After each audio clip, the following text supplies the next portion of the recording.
কিন্তু এমন একটি মুজিজা অলৌকিক জিনিস তিনি রেখে গেছেন, যেটা রাসূল সাল্লাল্লাহু আলাইহি সাল্লামের ওফাত থেকে আজ পর্যন্ত 1450 বছরের মধ্যে এর কিঞ্চিত পরিমাণ কোনো পরিবর্তন পৃথিবীর কোনো মানুষ ঘটাতে পারেনি।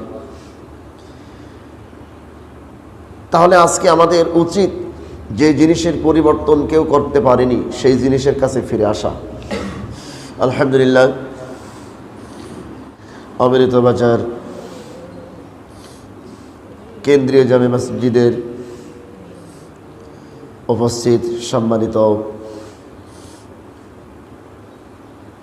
মুসল্লিয়ান ইকরাম, সর্বপ্রথম মহান মাহবুদের দরবারে নত শিরে শুকরিয়া আদায় করছি, যিনি আমাদেরকে আজকের জুমায় কোরআনের আলোচনা, কোরআন যে শ্রেষ্ঠ মুজিজা এটা জানার জন্য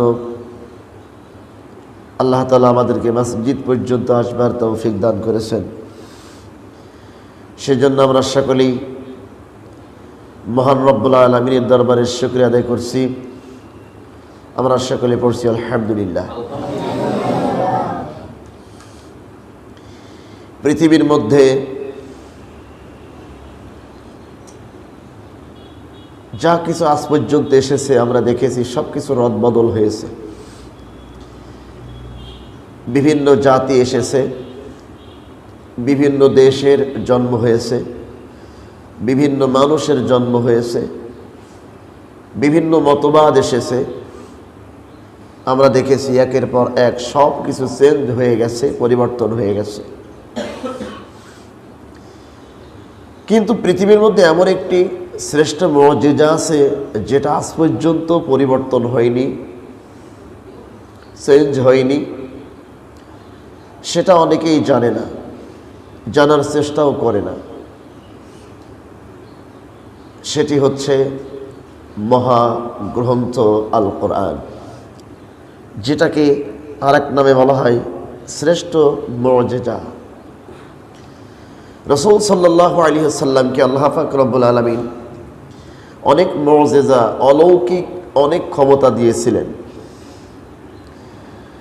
মুসাকে দিয়েছিলেন, ঈসাকে দিয়েছিলেন। প্রত্যেকটি নবীকে অলৌকিক কিছু মুজিজা বা ক্ষমতা দিয়েছিলেন। নবীরা চলে গেছেন, তাদের সাথে তাদের মুজিজা বিদায় নিয়েছেন। আমাদের নবীও তিনি ওফাত গ্রহণ করেছেন, তার ব্যক্তিগত সমস্ত মুজিজা শেষ হয়ে গেছে। কিন্তু এমন একটি মুজিজা, অলৌকিক জিনিস তিনি রেখে গেছেন, যেটা রাসূল সাল্লাল্লাহু আলাইহি সাল্লামের ওফাত থেকে আজ পর্যন্ত 1450 বছরের মধ্যে এর কিঞ্চিত পরিমাণ কোনো পরিবর্তন পৃথিবীর কোনো মানুষ ঘটাতে পারেনি।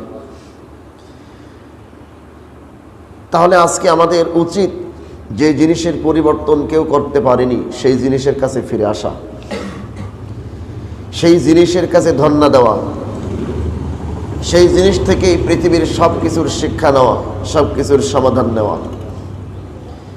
এই জন্য 27 নম্বর পারা সূরা কমার, সূরা কমারের 3 জায়গায় আল্লাহ তাআলা একই কথা বলেছেন।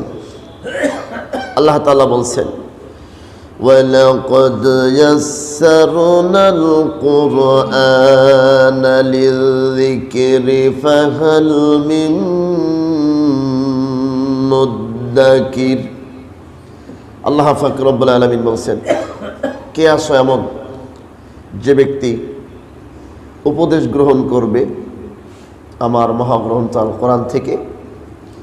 আল্লাহ নিজেই বলছেন যে কোরআন থেকেই তোমরা উপদেশ গ্রহণ করো, কারণ কোরআনটাই হচ্ছে পৃথিবীর মধ্যে শ্রেষ্ঠ মুজিজা এবং সবচাইতে সহজ একটি কিতাব, যে কিতাবের মধ্যে সামান্যতম কোনো ভুল